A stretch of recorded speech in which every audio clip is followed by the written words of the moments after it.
ಸಭೆಯಲ್ಲಿ IED bomb ಬ್ಲಾಸ್ಟ್ಗೆ ಸಂಬಂಧಪಟ್ಟಂತೆ ನಾಳೆ ಹಿರಿಯ ಪೊಲೀಸ್ ಅಧಿಕಾರಿಗಳ ಜೊತೆ ಸಿಎಂ ಸಭೆಯನ್ನ ನಡೆಸಲಿದ್ದಾರೆ. ಬೆಂಗಳೂರಿನ ಭದ್ರತೆ ಬಗ್ಗೆ ಸಿಎಂ ಮಹತ್ವದ ಸಭೆಯನ್ನ ನಡೆಸಲಿದ್ದಾರೆ. ನಾಳೆ ಮಧ್ಯಾಹ್ನ ಗೃಹ ಕಚೇರಿಯಲ್ಲಿ ಸಭೆ ನಡೆಯಲಿದೆ. ಇನ್ನು ಸಭೆಯಲ್ಲಿ G Parameshwar, DG, IGP Alok Mohan, ಇನ್ನು ಬೆಂಗಳೂರು ಪೊಲೀಸ್ ಆಯುಕ್ತರಾಗಿರುವಂತಹ ಬಿ ದಯಾನಂದ್, ಗುಪ್ತಚರ ಇಲಾಖೆಯ ಹಿರಿಯ ಅಧಿಕಾರಿಗಳು ಭಾಗಿಯಾಗಲಿದ್ದಾರೆ. ಬ್ಲಾಸ್ಟ್ ಕೇಸನ್ನ ಕೇಂದ್ರ ತನಿಖಾ ಸಂಸ್ಥೆಗೆ ವಹಿಸಬೇಕಾ? ಎಲ್ಲದರ ಬಗ್ಗೆ ಚರ್ಚೆ ನಾಳೆ ನಡೆಯುವಂತಹ ಸಭೆಯಲ್ಲಿ ನಡೆಯಲಿದೆ. ರಾಜ್ಯ ಪೊಲೀಸರಿಂದಲೇ ತನಿಖೆಯನ್ನ ನಡೆಸಬೇಕಾ ಅಥವಾ ಹೆಚ್ಚಿನ ತನಿಖೆಗೆ ಕೇಂದ್ರಕ್ಕೆ ವಹಿಸಬೇಕಾ? ಮುಂದಿನ ಹೆಜ್ಜೆಯ ಬಗ್ಗೆ ಸಭೆಯಲ್ಲಿ ಮಹತ್ವದ ಚರ್ಚೆಯನ್ನ ನಡೆಸುವಂತಹ ಸಾಧ್ಯತೆ ಇದೆ. ಇಂದು ನಡೆದಂತಹ ಬ್ಲಾಸ್ಟ್ಗೆ ಸಂಬಂಧಪಟ್ಟಂತೆ ನಾಳೆ ಮಹತ್ವದ ಸಭೆಯನ್ನ ಸಿಎಂ ಕೈಗೊಂಡಿದ್ದಾರೆ. ಭದ್ರತೆಯ ಬಗ್ಗೆ ಹಲವಾರು ವಿಷಯಗಳನ್ನು ಕುರಿತು ಬ್ಲಾಸ್ಟ್ಗೆ ಏನು ಕಾರಣ ಏನಿತ್ತು ಎಲ್ಲದರ ಬಗ್ಗೆ ನಾಳೆ ಚರ್ಚೆ ಆಗಲಿದೆ. ನಾಳೆ ಮಧ್ಯಾಹ್ನ ಗೃಹ ಕಚೇರಿಯಲ್ಲಿ ಸಭೆಯನ್ನ ನಡೆಸಲಿಕ್ಕೆ ಎಲ್ಲಾ ರೀತಿಯ ತಯಾರಿಯನ್ನ ಮಾಡಿಕೊಳ್ಳಲಾಗಿದೆ. ಸಭೆಯಲ್ಲಿ ಗೃಹ ಸಚಿವರು ಇರ್ತಾರೆ, ಡಿಜಿ, ಐಜಿಪಿಗಳಿರ್ತಾರೆ, ಬೆಂಗಳೂರಿನ ಪೊಲೀಸ್ ಆಯುಕ್ತರಾದಂತಹ ದಯಾನಂದ್ ಅವರು ಕೂಡ ಭಾಗಿಯಾಗಲಿದ್ದಾರೆ. ಎಲ್ಲರೊಟ್ಟಿಗೆ ಸಿಎಂ ನಾಳೆ ಸಭೆಯನ್ನ ನಡೆಸಿ ಮುಂದಿನ ತೀರ್ಮಾನ ಏನಿರುತ್ತೆ, ಹೆಚ್ಚಿನ ತನಿಖೆಯನ್ನ ಹೇಗೆ ಕೈಗೊಳ್ಳಬೇಕು ಎಲ್ಲದರ ಬಗ್ಗೆ ಚರ್ಚೆಯನ್ನ ನಡೆಸಲಿದ್ದಾರೆ. ಇನ್ನು ಹೆಚ್ಚಿನ ಮಾಹಿತಿಯನ್ನ ನೀಡಲಿಕ್ಕೆ ನಮ್ಮ ಜೊತೆ ನಮ್ಮ ಪ್ರತಿನಿಧಿ ಮಾದೇಶ್ ನೇರ ಸಂಪರ್ಕದಲ್ಲಿ ಜಾಯಿನ್ ಆಗ್ತಾ ಇದ್ದಾರೆ. ಮಾದೇಶ್, ಹೇಗಿದೆ ಸದ್ಯದ ಪರಿಸ್ಥಿತಿ, ಹೇಗಿದೆ? ನಾಳೆ ಸಭೆಯನ್ನ ಕೈಗೊಂಡಿದ್ದಾರೆ, ಏನೆಲ್ಲ ಚರ್ಚೆ ಆಗುವಂತಹ ಸಾಧ್ಯತೆ ಇದೆ?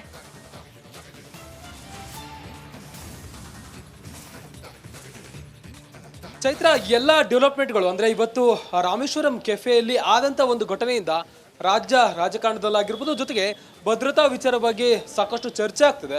ಅದರಲ್ಲೂ ಕೂಡ ಈಗಾಗಲೇ ಕಾಂಗ್ರೆಸ್ ಮತ್ತು ಬಿಜೆಪಿ ನಾಯಕರ ಮಧ್ಯೆ ಮಾತಿನ ಚಕಮಕಿಗಳು ಆಗ್ತಿದೆ. ಕಾಂಗ್ರೆಸ್ ಮೇಲೆ ಒಂದಷ್ಟು ಆರೋಪಗಳನ್ನ ಬಿಜೆಪಿ ನಾಯಕರು ಮಾಡ್ತಿದ್ದಾರೆ. ಮತ್ತೊಂದು ಕಡೆ ಪೊಲೀಸರು ಕೂಡ ತಮ್ಮ ಆಂಗಲ್ನಲ್ಲಿ ಈ ಒಂದು ಕೇಸ್ಗೆ ಸಂಬಂಧಪಟ್ಟಂತೆ ಇನ್ವೆಸ್ಟಿಗೇಷನ್ ಮಾಡುವಂತ ಕೆಲಸವನ್ನು ಮಾಡ್ತಿದ್ದಾರೆ. ಯಾವ ಮಟ್ಟಿಗೆ ಈ ಒಂದು ಕೇಸ್ ಗ್ರಾವಿಟಿ ಪಡೆದುಕೊಳ್ತಿದೆ ಅಂದ್ರೆ NIA ಅಧಿಕಾರಿಗಳು ಘಟನಾ ಸ್ಥಳಕ್ಕೆ ಬಂದು ಪರಿಶೀಲನೆ ಮಾಡುವಂತ ಕೆಲಸ ಮಾಡ್ತಿದ್ದಾರೆ. ಇನ್ನೂ ಕೂಡ ಸೀನ್ ಆಫ್ ಕ್ರೈಮ್ ಆಫೀಸರ್ಗಳು ಕೂಡ ಕಂಪ್ಲೀಟ್ ಆಗಿ ಆ ಒಂದು ಕ್ರೈಮ್ ಸೀನ್ ಅನ್ನ ಅಬ್ಸರ್ವ್ ಮಾಡುವಂತ ಕೆಲಸ ಮಾಡ್ತಿದ್ದಾರೆ. ಈಗಾಗಲೇ ಓರ್ವ ಆರೋಪಿಯ ಮೇಲೆ ಸಸ್ಪೆಕ್ಟ್ ಗೊತ್ತಾಗಿದೆ. ಆ ಒಬ್ಬ ಆರೋಪಿ ಯಾರು ಏನು ಅನ್ನೋದಕ್ಕೆ ಸಂಬಂಧಪಟ್ಟಂತೆ CCB ಪೊಲೀಸರು ಕೂಡ ಹೆಚ್ಚಿನ ತನಿಖೆಯನ್ನು ನಡೆಸಿದ್ದಾರೆ. CCTV ವಿಜುವಲ್ಸ್ ಗಳನ್ನ ಪರಿಶೀಲನೆ ಮಾಡಿದಂತ ಸಂದರ್ಭದಲ್ಲಿ ಆತ ಮಾಸ್ಕ್ ಹಾಕೊಂಡು ಒಂದು ಬ್ಲಾಕ್ ಬ್ಯಾಗ್ ಅನ್ನ ತೆಗೆದುಕೊಂಡು ಬಂದು ಇಟ್ಟಿದ್ದ. ಆ ಒಂದು ಬ್ಲಾಕ್ ಬ್ಯಾಗ್ ಅನ್ನ ಆ ಒಂದು ಡಸ್ಟ್ಬಿನ್ ನಲ್ಲಿ ಇಟ್ಟಂತ ಪರಿಣಾಮ ನಂತರ ಅದು ಆತ ಹೋದಂತ 1 ಅವರ್ನಲ್ಲಿ ಅದೊಂದು ಬ್ಲಾಸ್ಟ್ ಆಗಿದೆ ಅಂತೇಳಿ ಈಗಾಗಲೇ ತನಿಖೆ ವೇಳೆ ಗೊತ್ತಾಗಿದೆ. ಇದಕ್ಕೆ ಸಂಬಂಧಪಟ್ಟಂತೆ ಈಗಾಗಲೇ CCB ಪೊಲೀಸರು ಆತನ ಪತ್ತೆಗೆ ಮುಂದಾಗಿದ್ದಾರೆ. ಮತ್ತೊಂದು ಕಡೆ ಕೇಂದ್ರ ತನಿಖಾ ಸಂಸ್ಥೆ ನ್ಯಾಷನಲ್ ಇನ್ವೆಸ್ಟಿಗೇಷನ್ ಏಜೆನ್ಸಿ ಕೂಡ ಘಟನಾ ಸ್ಥಳಕ್ಕೆ ಬಂದು ಭೇಟಿ ನೀಡಿ ಪರಿಶೀಲನೆ ಮಾಡುವಂತ ಕೆಲಸವನ್ನ ಮಾಡ್ತಿದೆ. ಒಂದು ಕಡೆ ಆರೋಪಿಯ ಪತ್ತೆಗೆ ಮುಂದಾಗಿದ್ರೆ, ಮತ್ತೊಂದು ಕಡೆ ಬಿಜೆಪಿ ನಾಯಕರು ಈ ಒಂದು ಪ್ರಕರಣವನ್ನ NIA ತನಿಖೆಗೆ ಕೊಡಬೇಕು ಅಂತೇಳಿ ಒತ್ತಾಯಿಸಲಾಗ್ತಿದೆ. ಇದಕ್ಕೆ ಸಂಬಂಧಪಟ್ಟಂತೆ ಈಗಾಗಲೇ ಗೃಹ ಸಚಿವರು ಆಗಿರ್ಬೋದು ಮತ್ತೆ DCM DK ಶಿವಕುಮಾರ್ ಘಟನಾ ಸ್ಥಳಕ್ಕೆ ಬಂದು ಮಾಹಿತಿಯನ್ನ ಕಲೆ ಹಾಕುವಂತ ಕೆಲಸ ಮಾಡಿದ್ರು. DG IGP ಅಲೋಕ್ ಮೋಹನ್ ಅವರು ಕೂಡ ಘಟನಾ ಸ್ಥಳಕ್ಕೆ ಬಂದು ಇಲ್ಲಿ ಒಂದಷ್ಟು ಮಾಹಿತಿಗಳನ್ನ ಕಲೆ ಹಾಕಿದ್ದಾರೆ. ಜೊತೆಗೆ ಇಲ್ಲಿವರೆಗೂ ಕೂಡ ಏನೆಲ್ಲ ತನಿಖೆ ಆಗಿದೆ, ಮುಂದಿನ ತನಿಖೆ ಹೇಗಿರಬೇಕು ಅನ್ನೋದಕ್ಕೆ ಸಂಬಂಧಪಟ್ಟಂತೆ ಪೊಲೀಸ್ ಹಿರಿಯ ಅಧಿಕಾರಿಗಳು ಇವತ್ತು ಸಭೆಯನ್ನ ಮಾಡಿದ್ರು. ಜೊತೆಗೆ ತನಿಖೆ ಕೂಡ 2 ಆಂಗಲ್ ಕೂಡ ನಡೀತಿದೆ. ಈ ಒಂದು ವಿಚಾರ ಸಾಕಷ್ಟು ಚರ್ಚೆ ಆಗ್ತಿದೆ. ಯಾಕಂದ್ರೆ ಬಾಂಬ್ ಬ್ಲಾಸ್ಟ್ ಆಗಿರೋದ್ರಿಂದ ಅದರ ಉದ್ದೇಶ ಏನು, ಇದರಿಂದ ಯಾರಿದ್ದಾರೆ ಏನು ಅನ್ನೋದಕ್ಕೆ ಸಂಬಂಧಪಟ್ಟಂತೆ ದೊಡ್ಡದಾಗಿ ಚರ್ಚೆ ಆಗ್ತಿದೆ. ಇದಕ್ಕೆ ಸಂಬಂಧಪಟ್ಟಂತೆ ನಾಳೆ CM ಸಿದ್ದರಾಮಯ್ಯ ಅವರು ಕೂಡ ಹಿರಿಯ ಪೊಲೀಸ್ ಅಧಿಕಾರಿಗಳ ಜೊತೆ ಮೀಟಿಂಗ್ ಅನ್ನ ಮಾಡುವಂತ ಕೆಲಸವನ್ನು ಮಾಡ್ತಾರೆ. ಗೃಹ ಕಚೇರಿಯಲ್ಲಿ ಗೃಹ ಮಂತ್ರಿ ಪರಮೇಶ್ವರ್ ಆಗಿರ್ಬೋದು, Alok Mohan, DG IGP Alok Mohan, commissioner Dayanand ಜೊತೆಗೆ ಗುಪ್ತಚರ ಇಲಾಖೆಯ ಹಿರಿಯ ಅಧಿಕಾರಿಗಳನ್ನ ಕರೆದು ಮುಂದಿನ ತೀರ್ಮಾನ ಏನ್ ಮಾಡಬೇಕು. ಯಾಕಂದ್ರೆ ಈಗಾಗಲೇ UAPA ಆಕ್ಟ್ ಅನ್ನು ಕೂಡ ಪೊಲೀಸರು ದಾಖಲು ಮಾಡಿಕೊಂಡು FIR ದಾಖಲು ಮಾಡ್ಕೊಂಡಿದ್ದಾರೆ. ಮಾದೇಶ್, ಹಾಗೆ ಹೋಲ್ಡ್ ಅಲ್ಲಿ ಇರಿ, ನಾವು ಮತ್ತಷ್ಟು ಮಾಹಿತಿಯನ್ನ ಪಡಿತಾ ಹೋಗ್ತೀವಿ ನಿಮ್ಮಿಂದ. ಈಗಾಗಲೇ ಮತ್ತೊಂದು ಅಪ್ಡೇಟ್ ಲಭ್ಯವಾಗ್ತಾ ಇದೆ. ರಾಮೇಶ್ವರಂ ಕೆಫೆಯಲ್ಲಿ FSL ಅಧಿಕಾರಿಗಳು ಶೋಧವನ್ನ ಅಂತ್ಯಗೊಳಿಸಿದ್ದಾರೆ. ಸಾಕಷ್ಟು ಸಾಕ್ಷ್ಯಗಳನ್ನ ಸಂಗ್ರಹಿಸಿ ತೆರಳಿದ್ದಾರೆ FSL ಅಧಿಕಾರಿಗಳು. 3 ಸೂಟ್ ಕೇಸ್ಗಳಲ್ಲಿ ಸಾಕ್ಷ್ಯಗಳನ್ನ ಈಗಾಗಲೇ ಸಂಗ್ರಹಿಸಿದ್ದಾರೆ FSL ಅಧಿಕಾರಿಗಳು. ಇನ್ನು ಏನೇನು ಸಂಗ್ರಹಿಸಿದ್ದಾರೆ? ಶಂಕಿತ ಸ್ಫೋಟಕ ಇಟ್ಟಿದ್ದಂತಹ ಬ್ಯಾಗ್ ಅನ್ನ ಕೂಡ ಸಂಗ್ರಹಿಸಿದ್ದಾರೆ.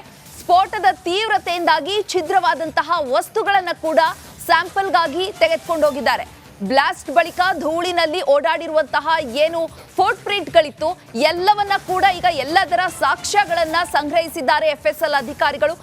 ಅದರ ಜೊತೆಗೆ ಫಿಂಗರ್ ಪ್ರಿಂಟ್ಗಳು ಕೂಡ ಸಿಕ್ಕಿದೆ. ನಾವು ಲೈವ್ ವಿಜುವಲ್ಸ್ ಅನ್ನ ಗಮನಿಸ್ತಾ ಇದ್ದೀವಿ. FSL ಅಧಿಕಾರಿಗಳು ಏನು ಎಲ್ಲಾ ಸಾಕ್ಷ್ಯ ಸಂಗ್ರಹಗಳನ್ನ ಸಂಗ್ರಹಿಸಿ ತೆರಳ್ತಾ ಇದ್ದಾರೆ. 20ಕ್ಕೂ ಹೆಚ್ಚು ಸ್ಯಾಂಪಲ್ಗಳನ್ನ ಸಂಗ್ರಹಿಸಿರುವ ಬಗ್ಗೆ ಕೂಡ ಮಾಹಿತಿ ಲಭ್ಯವಾಗ್ತಾ ಇದೆ. ಏನು ಸ್ಫೋಟಕ್ಕೆ ಕಾರಣವಾಗಿತ್ತು ಆ ಬ್ಯಾಗ್ ಇರ್ಬೋದು, ಫಿಂಗರ್ ಪ್ರಿಂಟ್ಸ್ ಇರ್ಬೋದು, ಎಲ್ಲದನ್ನ ಕೂಡ ಸಂಗ್ರಹಿಸಿ ತೆರಳ್ತಾ ಇದ್ದಾರೆ. ಹೌದು, ಮಾದೇಶ್ ಅವ್ರ ಜೊತೆ ಮಾತಾಡ್ತಾ ಇದ್ವಿ ನಾವು. ಮಾದೇಶ್, ಈಗಾಗಲೇ FSL ಅಧಿಕಾರಿಗಳು ಎಲ್ಲಾ ರೀತಿಯ ಸಾಕ್ಷ್ಯಗಳನ್ನ ಸಂಗ್ರಹಿಸಿರುವಂತದ್ದು, 20 ಸ್ಯಾಂಪಲ್ಸ್ ಗಳನ್ನ ಸಂಗ್ರಹಿಸಿರೋದ್ರ ಬಗ್ಗೆ ಮಾಹಿತಿ ಸಿಗ್ತಾ ಇದೆ. ಯಾವೆಲ್ಲ ಸ್ಯಾಂಪಲ್ಸ್ ಗಳನ್ನ ಸಂಗ್ರಹಿಸಿದ್ದಾರೆ?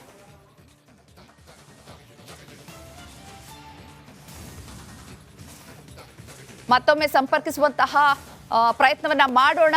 ಸ್ಯಾಂಪಲ್ಸ್ ಗಳನ್ನ FSL ಅಧಿಕಾರಿಗಳು ಸಂಗ್ರಹಿಸಿ ತೆರಳ್ತಾ ಇದ್ದಾರೆ. ನಾವು ಲೈವ್ ವಿಜುವಲ್ಸ್ ಅಲ್ಲಿ ನೋಡ್ತಾ ಇದ್ದೀವಿ.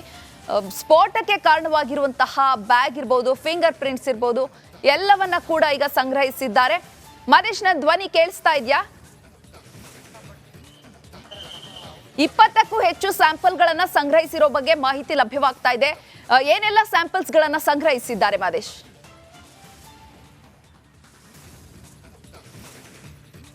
ಚೈತ್ರ, ಈ ಒಂದು ಬಾಂಬ್ ಬ್ಲಾಸ್ಟ್ ಕೇಸ್ಗೆ ಸಂಬಂಧಪಟ್ಟಂತೆ ಈಗಾಗಲೇ ಟೆಕ್ನಿಕಲ್ ಎವಿಡೆನ್ಸ್ ಅನ್ನ ಕಲೆಕ್ಟ್ ಮಾಡುವಂತಹ ಕೆಲಸವನ್ನ ಮುಂದಾಗಿದ್ದಾರೆ. ಈಗಾಗಲೇ FSL ಅಧಿಕಾರಿಗಳು ಮತ್ತೆ ಸೀನ್ ಆಫ್ ಕ್ರೈಮ್ ಆಫೀಸರ್ಗಳು ಕೂಡ ಘಟನಾ ಸ್ಥಳದಲ್ಲಿ ಕಂಪ್ಲೀಟ್ ಆಗಿ ಎಲ್ಲವನ್ನು ಕೂಡ ಇನ್ಸ್ಪೆಕ್ಟ್ ಮಾಡುವಂತ ಕೆಲಸವನ್ನ ಮಾಡಿದ್ರು. ಮಧ್ಯಾಹ್ನದಿಂದಲೂ ಕೂಡ ಯಾವಾಗ ಪ್ರಕರಣ ಬೆಳಕಿಗೆ ಬರುತ್ತೆ ಆಗಿನಿಂದಲೇ FSL ಟೀಮ್ ಬೀಳ್ಬಿಟ್ಟಿತ್ತು. ಈ ಒಂದು ಕೇಸ್ನಲ್ಲಿ ಅಂದ್ರೆ ಏನೆಲ್ಲ ಎವಿಡೆನ್ಸ್ಗಳು ಸಿಗುತ್ತೆ ಅನ್ನೋದು, ಈ ಒಂದು ಯಾವುದೇ ರೀತಿಯಾದಂಥ ಇಂಥ ಒಂದು ಕೇಸ್ನಲ್ಲಿ FSL ನ ತನಿಖೆ ತುಂಬಾ ಇಂಪಾರ್ಟೆಂಟ್ ಆಗಿರುತ್ತೆ. ಆ ಆಂಗಲ್ ನಲ್ಲಿ FSL ಅಧಿಕಾರಿಗಳು ಇಲ್ಲಿ ಘಟನಾ ಸ್ಥಳದಲ್ಲಿ ಅಂದ್ರೆ ಕ್ರೈಮ್ ಆಫ್ ಸೀನ್ ನಲ್ಲಿ ಏನೆಲ್ಲ ಪತ್ತೆ ಆಗಿದೆ ಅವೆಲ್ಲವನ್ನೂ ಕೂಡ ಸುಮಾರು 20 ರೀತಿಯ ವಿವಿಧ ಎವಿಡೆನ್ಸ್ ಗಳನ್ನ ಕಲೆ ಹಾಕುವಂತ ಕೆಲಸವನ್ನ ಮಾಡಿದ್ದಾರೆ. ಈಗಾಗಲೇ CCTV ಮೂಲಕ ಒಂದಷ್ಟು ಎವಿಡೆನ್ಸ್ ಗಳನ್ನ ಅಂದ್ರೆ ಆರೋಪಿಯ ಗುರುತನ್ನ ಏನು ಪತ್ತೆ ಮಾಡಿದ್ರು, ಆ ಒಂದು ಘಟನಾ ಸ್ಥಳದಲ್ಲಿ ಸ್ಫೋಟವಾದಂತ ಒಂದಷ್ಟು ವಸ್ತುಗಳಾಗಿರ್ಬೋದು, ಜೊತೆಗೆ ಡಸ್ಟ್ಬಿನ್ ಗಳಾಗಿರ್ಬೋದು, ಆರೋಪಿ ಓಡಾಡಿರುವಂತಹ ಫುಟ್ ಪ್ರಿಂಟ್ ಅಂದ್ರೆ ಶೂನ ಪ್ರಿಂಟ್ ಆಗಿರ್ಬೋದು, ಜೊತೆಗೆ ಫಿಂಗರ್ ಪ್ರಿಂಟ್ ಏನಾದರೂ ಅಲ್ಲಿ ಪತ್ತೆಯಾಗಿದೆ ಅನ್ನೋದಕ್ಕೆ ಸಂಬಂಧಪಟ್ಟಂತೆ ವಿವಿಧ ಮಾದರಿಯ ಸ್ಯಾಂಪಲ್ಗಳನ್ನು ಈಗಾಗಲೇ FSL ತಂಡ ಪತ್ತೆ ಮಾಡುವಂಥ ಕೆಲಸವನ್ನು ಮಾಡಿದ್ದಾರೆ. ಎಲ್ಲವನ್ನೂ ಕೂಡ ಸ್ಯಾಂಪಲ್ ತೆಗೆದುಕೊಂಡು ಅವನ್ನ FSL ನಲ್ಲಿ ಪರಿಶೀಲನೆ ಮಾಡುವಂಥ ಕೆಲಸವನ್ನು ಮಾಡಬೇಕಾಗುತ್ತೆ. ಜೊತೆಗೆ ಈಗಾಗಲೇ ಆರೋಪಿಯ ವಿಚಾರಕ್ಕೆ ಸಂಬಂಧಪಟ್ಟಂತೆ ಈ ಒಂದು ಪ್ರಕರಣವನ್ನ ಗಮನಿಸಿದಂಥ ಸಂದರ್ಭದಲ್ಲಿ ಇದು ಪ್ರೀ ಪ್ಲಾನ್ಡ್ ಅಂತೇಳಿ ಮೇಲ್ನೋಟಕ್ಕೆ ಗೊತ್ತಾಗುತ್ತೆ. ಆ ಒಂದು ಆಂಗಲ್ ನಲ್ಲೂ ಕೂಡ ಪೊಲೀಸರು ತನಿಖೆಯನ್ನು ನಡೆಸ್ತಿದ್ದಾರೆ. ಇಲ್ಲಿ ಟೆಕ್ನಿಕಲ್ ಎವಿಡೆನ್ಸ್ಗಳು ತುಂಬಾ ಇಂಪಾರ್ಟೆಂಟ್ ಆಗಿರುತ್ತೆ. ಜೊತೆಗೆ ಇದು ಅಂದ್ರೆ ಅಷ್ಟೊಂದು ದೊಡ್ಡ ಮಟ್ಟದಲ್ಲೂ ಕೂಡ ತೀವ್ರತೆ ಇರುವಂತಹ ಬಾಂಬನ್ನ ಸ್ಫೋಟ ಮಾಡಲಾಗಿಲ್ಲ. ಜೊತೆಗೆ ಸಾಧಾರಣ ಸ್ಫೋಟ ಆದ್ರೂ ಕೂಡ ಇದರ ಉದ್ದೇಶ ಏನು ಅನ್ನೋದು ಕೂಡ ಇಲ್ಲಿ ಪೊಲೀಸರು ಕಂಡುಹಿಡಬೇಕಾಗಿರುತ್ತೆ. ಜೊತೆಗೆ ಆರೋಪಿಯ ಅಸಲಿ ಉದ್ದೇಶ ಏನು, ಈ ಒಬ್ಬನೇ ಇದ್ದಾನ ಅಥವಾ ಇತ್ನಿಂದೆ ಎಷ್ಟು ಜನ ಇದ್ದಾರೆ, ಇದೊಂದು ಟೀಮ್ ಇದೆಯಾ, ಅಸಲಿ ಉದ್ದೇಶ ಏನು ಈ ಒಂದು ರಾಮೇಶ್ವರಂ ಕೆಫೆಯಲ್ಲಿ ಇಡೋದಕ್ಕೆ, ಅದು ಕೂಡ ಮಠ ಮಧ್ಯಾಹ್ನ ಯಾಕೆ ಇವತ್ತು ಬಂದು ಸ್ಫೋಟವನ್ನ ಮಾಡಿದ್ರು ಅನ್ನೋದಕ್ಕೆ ಸಂಬಂಧಪಟ್ಟಂತೆ ತನಿಖಾ ತಂಡಗಳು ಕೂಡ ಈ ನಿಟ್ಟಿನಲ್ಲಿ ತನಿಖೆಯನ್ನು ನಡೆಸುವಂತ ಕೆಲಸವನ್ನು ಮಾಡಲಾಗ್ತಿದೆ. ಒಟ್ಟು ಇಲ್ಲಿ 2-3 ತನಿಖಾ ತಂಡಗಳು ತಮ್ಮದೇ ಆಯಾಮದಲ್ಲಿ ತನಿಖೆಯನ್ನು ನಡೆಸುವಂತ ಕೆಲಸವನ್ನು ಮಾಡಲಾಗ್ತಿದೆ. ಒಂದು FSL ತಂಡ ಈಗಾಗಲೇ ಆ ಒಂದು ತನಿಖಾ ತಂಡಕ್ಕೆ ಏನೇನು ಬೇಕಿತ್ತು ಅದನ್ನ ಸ್ಯಾಂಪಲ್ ಅನ್ನು ತೆಗೆದುಕೊಂಡು ತಮ್ಮ ತನಿಖೆಯನ್ನು ನಡೆಸಿದ್ದಾರೆ. ಮತ್ತೊಂದು ಕಡೆ CCB ತಂಡ ಕೂಡ ಓರ್ವ ಆರೋಪಿಯ ಪತ್ತೆಯ ಗುರುತು ಏನು ಪತ್ತಾಗಿದೆ ಆತನ ಪತ್ತೆಗೆ ಮುಂದಾಗಿದ್ದಾರೆ. ಮತ್ತೊಂದು ಕಡೆ NIA ಅಧಿಕಾರಿಗಳು ಕೂಡ ತಮ್ಮ ನ್ಯಾಷನಲ್ ಇನ್ವೆಸ್ಟಿಗೇಷನ್ ಏಜೆನ್ಸಿ ಅವರು ತಮ್ಮ ಆಂಗಲ್ ನಲ್ಲೂ ಕೂಡ ತನಿಖೆಯನ್ನು ನಡೆಸುವಂತ ಕೆಲಸವನ್ನು ಮಾಡ್ತಿದ್ದಾರೆ. ಈಗಾಗಲೇ ಆರೋಪಿಯ ಗುರುತು ಪತ್ತೆಯಾಗಿರೋದ್ರಿಂದ ಆತನನ್ನ ಹಿಡಿದ ಮೇಲೆ ಈ ಒಂದು ಕೇಸ್ಗೆ ಮತ್ತಷ್ಟು ಡೆವಲಪ್ಮೆಂಟ್ ಆಗುತ್ತೆ.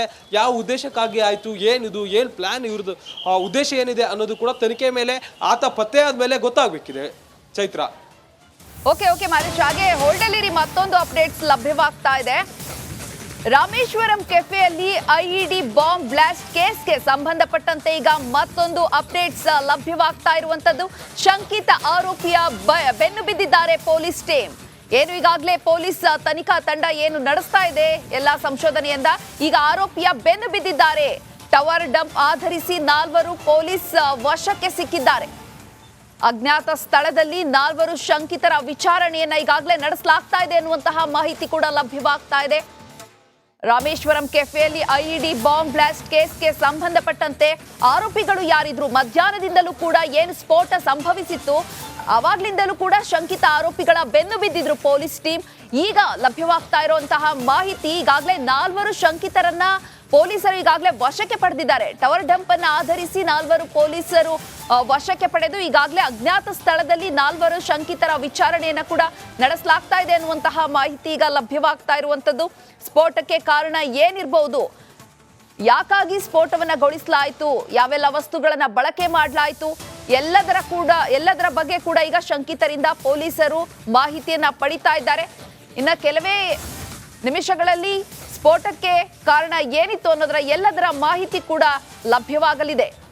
ರಾಮೇಶ್ವರಂ ಕೆಫೆಯಲ್ಲಿ ಐಇಡಿ ಬಾಂಬ್ ಬ್ಲಾಸ್ಟ್ ಕೇಸ್ಗೆ ಸಂಬಂಧಪಟ್ಟಂತೆ ಈಗಾಗಲೇ ಶಂಕಿತ ಆರೋಪಿಗಳನ್ನ ಪೊಲೀಸರು ಬೆನ್ನು ಬಿದ್ದು ಬಂಧಿಸಿ ಈಗಾಗಲೇ ಅಜ್ಞಾತ ಸ್ಥಳದಲ್ಲಿ ವಿಚಾರಣೆಯನ್ನ ನಡೆಸ್ತಾ ಇದ್ದಾರೆ ಅನ್ನುವಂತಹ ಮಾಹಿತಿ ಲಭ್ಯವಾಗ್ತಾ ಇದೆ. ಇನ್ನು ನಮ್ಮ ಪ್ರತಿನಿಧಿ ಮಾದೇಶ್ ನೇರ ಸಂಪರ್ಕದಲ್ಲಿ ನಮಗೆ ಮಾಹಿತಿಯನ್ನ ನೀಡ್ತಾ ಇದ್ರು. ಮಾದೇಶ್, ಈಗಾಗಲೇ 4 ಶಂಕಿತ ಆರೋಪಿಗಳನ್ನ ಬಂಧಿಸಿ ಅಜ್ಞಾತ ಸ್ಥಳದಲ್ಲಿ ವಿಚಾರಣೆಯನ್ನ ನಡೆಸ್ತಾ ಇದ್ದಾರೆ ಅನ್ನುವಂತಹ ಮಾಹಿತಿ ಲಭ್ಯವಾಗ್ತಾ ಇದೆ. ಯಾವ ರೀತಿ ಬಂಧಿಸಲಾಯಿತು ಮಾದೇಶ್?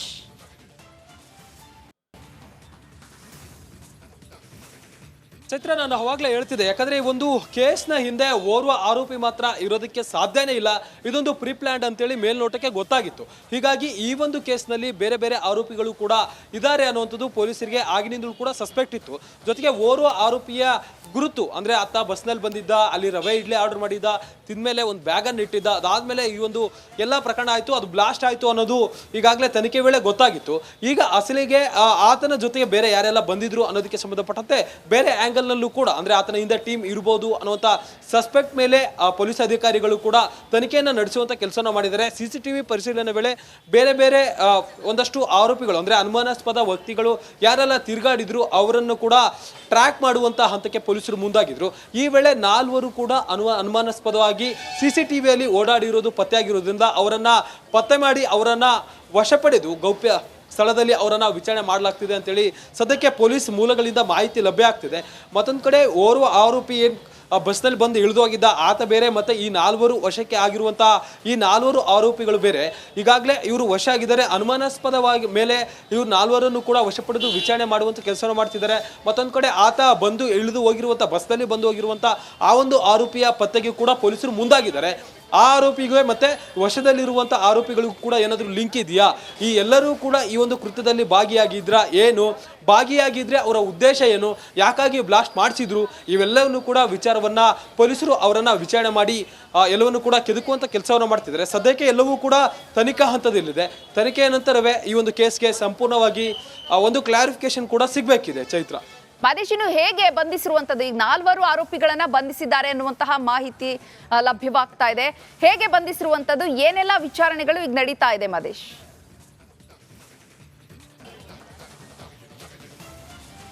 ಚೈತ್ರ, ಸಾಮಾನ್ಯವಾಗಿ ಇಂಥ ಒಂದು ಕೇಸ್ಗಳಾದಂಥ ಸಂದರ್ಭದಲ್ಲಿ CCTV ಫುಟೇಜ್ಗಳಿರುತ್ತಲ್ಲ, ಅದು ಇಂಪಾರ್ಟೆಂಟ್ ಎವಿಡೆನ್ಸ್ಗಳಾಗಿರುತ್ತೆ.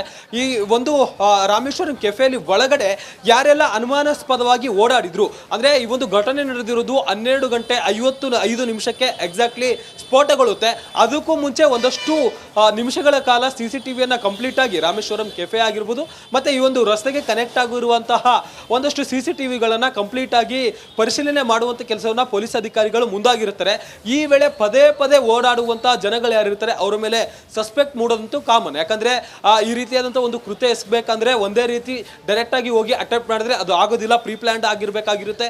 ಜೊತೆಗೆ ಯಾರೆಲ್ಲ ಬರ್ತಿದ್ದಾರೆ, ಒಂದು ಬ್ಯಾಗನ್ನ ಇಟ್ಕೊಂಡು ಬಂದಿದ್ದಾನೆ ಅಂತೇಳಿ CCTV ಪರಿಶೀಲನೆ ವೇಳೆ ಗೊತ್ತಾಗಿದೆ. ಹೀಗಾಗಿ ಆ ಘಟನೆ ಆಗಿರ್ಬೋದು, ಮತ್ತೆ ಘಟನೆ ಮುಂಚೆ ಏನೆಲ್ಲ ಆಯಿತು ಅನ್ನೋದಕ್ಕೆ ಸಂಬಂಧಪಟ್ಟಂತೆ CCTVಯನ್ನು ಕಂಪ್ಲೀಟ್ ಆಗಿ ಪೊಲೀಸರು ಪರಿಶೀಲನೆ ಮಾಡಿದಂಥ ಸಂದರ್ಭದಲ್ಲಿ ಒಂದಷ್ಟು ಜನರ ಮೇಲೆ ಅನುಮಾನಾಸ್ಪದವಾಗಿ ಯಾರೆಲ್ಲ ಅಲ್ಲಿ ಓಡಾಡಿದ್ರು, ಗ್ರಾಹಕರಂತೆ ಬಂದು ಒಳಗಡೆ ಕೂಡೋದಾಗಿರ್ಬೋದು, ಅಲ್ಲಿ ಪ್ಲಾನ್ ಮಾಡ್ಕೊಳ್ಳೋ ರೀತಿಯಾಗಿ ಅವರು ಓಡಾಡಿರೋದನ್ನ ಗಮನವಹಿಸಿ ಅವರು ಗುರುತನ್ನ ಪತ್ತೆ ಹಚ್ಚಿ ಆ 4ರನ್ನು ಕೂಡ ಎಲ್ಲಿ ಯಾವ ಕಡೆ ಹೋಗಿದ್ರು ಅನ್ನೋದಕ್ಕೆ ಸಂಬಂಧಪಟ್ಟಂತೆ ಮೇನ್ ಎವಿಡೆನ್ಸ್ ಇಲ್ಲಿ CCTV.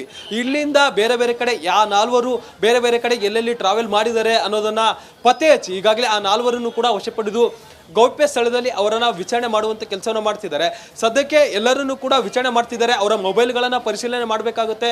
ಅವರ ಮೊಬೈಲ್ಗಳನ್ನು ವಶಪಡೆದು ಆ ಮೊಬೈಲ್ನಲ್ಲಿ ರೀಸೆಂಟ್ ಕಾಂಟ್ಯಾಕ್ಟ್ಗಳೇನಿದೆ, ವಾಟ್ಸಪ್ನಲ್ಲಿ ಏನೆಲ್ಲ ಚಾಟ್ಗಳಾಗಿದೆ, ಜೊತೆಗೆ ಇವರು ವಾಟ್ಸಪ್ನಲ್ಲಿ ಯಾವ್ಯಾವ ಗ್ರೂಪ್ಗಳಲ್ಲಿದ್ದಾರೆ. ಯಾಕಂದ್ರೆ ಇದು ನಾರ್ಮಲ್ ಕೇಸ್ ಅಲ್ಲ ಚೈತ್ರ, ಇದೊಂದು UAPA ಆಕ್ಟ್ ಅಡಿ, ಅಂದ್ರೆ ಅನ್ಲಾಫುಲ್ ಆಕ್ಟ್ ಅಡಿ, ಅಂದ್ರೆ ದೇಶ ವಿರೋಧಿ ಚಟುವಟಿಕೆಗಳಲ್ಲಿ ಭಾಗಿಯಾಗುವವರ ವಿರುದ್ಧ ಇಂತಹ ಕೇಸ್ಗಳನ್ನ ಹಾಕ್ತಾರೆ. ಈಗಾಗಲೇ ಅವರ ವಿರುದ್ಧ ಕೂಡ UAPA ಕೇಸ್ಗಳನ್ನ ಹಾಕಿದ್ದಾರೆ. ಸದ್ಯಕ್ಕೆ ಆರೋಪಿಗಳ ವಿಚಾರಣೆ ನಡೀತಿದೆ. ಮತ್ತೊಂದು ಕಡೆ ಮತ್ತೋರ್ವ ಪ್ರೈಮ್ ಸಸ್ಪೆಕ್ಟ್ ಏನಿದೆ ಆತನ ಪತಿಗೂ ಕೂಡ ಪೊಲೀಸರು ಮುಂದಾಗಿದ್ದಾರೆ. ಚೈತ್ರ, ಧನ್ಯವಾದ ಮಾದೇಶ್ ತಮ್ಮೆಲ್ಲ ಮಾಹಿತಿಗಾಗಿ. ಇನ್ನು ನಮ್ಮ ಜೊತೆ ನಮ್ಮ ಪ್ರತಿನಿಧಿ ನಾಗರಾಜ್ ಹೆಚ್ಚಿನ ಸಂಪರ್ಕವನ್ನ ನೀಡ್ತಾ ಹೋಗ್ತಾರೆ ದೂರವಾಣಿ ಸಂಪರ್ಕದಲ್ಲಿ. ನಾಗರಾಜ್, ಸದ್ಯಕ್ಕೆ ಏನೆಲ್ಲ ಅಪ್ಡೇಟ್ಸ್ ಇದೆ ರಾಮೇಶ್ವರ ಕೆಫೆ ಸ್ಫೋಟಕ್ಕೆ ಸಂಬಂಧಪಟ್ಟಂತೆ?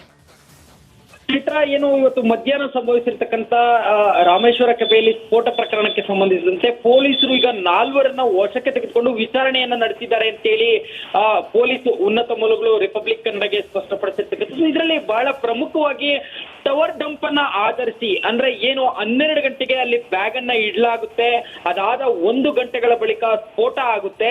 ಈ ಒಂದು ಅವಧಿಗೂ ಮುನ್ನ ಅಲ್ಲಿ ಯಾರು ಅನುಮಾನಾಸ್ಪದವಾಗಿ ಓಡಾಡಿದ್ರು ಆ ಒಂದು CCTV ಅನಾಲಿಸಿಸ್ ಆಗಿರ್ತಕ್ಕಂಥದ್ದು, ಜೊತೆಗೆ ಟವರ್ ಡಂಪ್ ಈ ಟೈಮ್ ನಲ್ಲಿ ಇಲ್ಲಿಗೆ ಮೊಬೈಲ್ ತೆಗೆದುಕೊಂಡು ಬಂದಿರತಕ್ಕಂಥ ವ್ಯಕ್ತಿಗಳ ಒಂದು ಟವರ್ ಡಂಪ್ ಅನ್ನ ಮಾಡ್ಕೊಂಡಿರ್ತಕ್ಕಂಥ ಪೊಲೀಸರು ಅದರಲ್ಲಿ ಸಸ್ಪಿಷಿಯಸ್ ಆಗಿ ಕೆಲ ದಿನಗಳ ಹಿಂದೆ ಇಲ್ಲಿದ್ದಂಥವರು ಮತ್ತೆ ಕೆಲ ದಿನಗಳ ಹಿಂದೆ ಇಲ್ಲಿಗೆ ಭೇಟಿ ಕೊಟ್ಟಂತವರು, ಜೊತೆಗೆ ಇವತ್ತು ಇಲ್ಲಿ ಭೇಟಿ ಕೊಟ್ಟಂತ ವ್ಯಕ್ತಿಗಳ ಒಂದು ಸಸ್ಪಿಷಿಯಸ್ ಮೊಬೈಲ್ಗಳಲ್ಲಿ 4 ವಶಕ್ಕೆ ಪಡೆದು ವಿಚಾರಣೆಯನ್ನ ಮಾಡ್ತಾ ಇದ್ದು, ಇಲ್ಲಿ ಪ್ರಮುಖವಾಗಿ ಒಂದಂಶ ಏನಂತಂದ್ರೆ CCTVಯಲ್ಲಿ ಯಾರು ವ್ಯಕ್ತಿ ಬ್ಯಾಗ್ ಅನ್ನ ತಂದು ಇಟ್ಟು ಹೋದ ಅನ್ನೋದ್ರ ಬಗ್ಗೆ ಸ್ಪಷ್ಟವಾಗಿ ಪೊಲೀಸರಿಗೆ ಆತನ ಚಹರೆ ಸಿಕ್ಕಿದೆ. ಆದ್ರೆ ಇಲ್ಲಿ ಇರ್ತಕ್ಕಂಥ ಉದ್ದೇಶ ಕೇವಲ ಈತ ಒಬ್ಬ ವ್ಯಕ್ತಿಯೇ ತಂದಿಟ್ಟಿದ್ನ ಅಥವಾ ಈತನಿಗೆ ರೆಕ್ಕಿ ಮಾಡ್ಕೊಟ್ಟು, ಅಂದ್ರೆ ಇಲ್ಲಿ ಜನಸಂದಣಿ ಯಾವಾಗಿರುತ್ತೆ ಮತ್ತೆ ಯಾರು ಯಾವುದ್ರ ಮೇಲೆ ಗಮನ ಹರಿಸಿರ್ತಾರೆ ಈ ರೀತಿಯಾಗಿ ಸಂದೇಶಗಳನ್ನ ನೀಡುವ ಮುಖಾಂತರ ಇಲ್ಲಿ ಬ್ಯಾಗ್ ಇಡ್ಲಿಕ್ಕೆ ಇದೆ ಸೂಕ್ತ ಸಮಯ ಅಂತೇಳಿ ಯಾರಾದ್ರೂ ಹೆಲ್ಪ್ ಮಾಡಿದಾರೆ, ಈ ಉದ್ದೇಶದಿಂದ 4 ಐಡೆಂಟಿಫೈ ಮಾಡಿ ವಿಚಾರಣೆಯನ್ನ ಮಾಡ್ತಾ ಇರ್ತಕ್ಕಂಥದ್ದು. ಅದಕ್ಕೆ ಆದ್ರೆ ಸದ್ಯಕ್ಕೆ ಈ 4ರಲ್ಲೇ ಒಬ್ಬರು ಇದನ್ನ ಇಟ್ಟಿದ್ದಾರೆ ಅನ್ನೋದ್ರ ಬಗ್ಗೆ ಪೊಲೀಸರಿಂದ ಯಾವುದೇ ಸ್ಪಷ್ಟೀಕರಣ ಸಿಗ್ತಾ ಇಲ್ಲ.